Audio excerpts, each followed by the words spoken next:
Alright, so again, we're looking at the shoulder mobility test. We just went over input tests. What are some output drills? So let me say that all over again.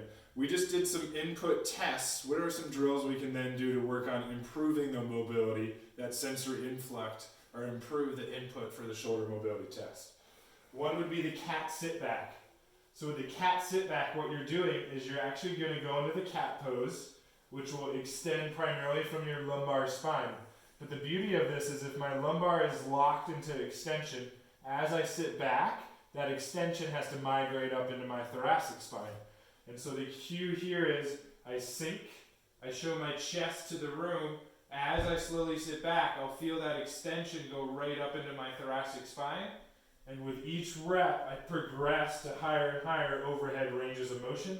So I'm getting shoulder elevation with thoracic extension. The thoracic range of motion drill for a rotation of your thoracic spine is the arm bar. The arm bar, you typically think of it as a scapular stability drill, but we're doing it for thoracic rotation.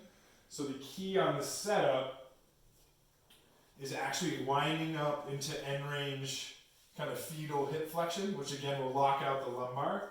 I'm going to put the kettlebell into that rear rack position on my wrist. I'm going to lock my legs onto the ground. My arm is going to stay locked, and as that kettlebell pushes my scapula back, I'm getting this awesome thoracic rotation fascial stretch, and I'll hold it and I'll breathe. Inhale, and as I exhale, take up the slack. And once you bottom it out or get your shoulder to touch, you can kind of relax and come back up. Hold on 1 second. And then we had 2 drills to work on the shoulder mobility. One was working on that external rotation, so we can actually use a band. We can use a band on the shoulder, and what that band will do is actually pull down the shoulder. I can then bring up a surface where I have the band again pulling down the shoulder so it doesn't hike up towards my ear. I can even bias it to pull it backwards if it tends to pitch forward, and then I can do external rotation with that shoulder staying right where I want it. Likewise, another one you can do is to work on extension, which the extension is really important for push-ups, it's important for bench press, even the end range of a pull-up.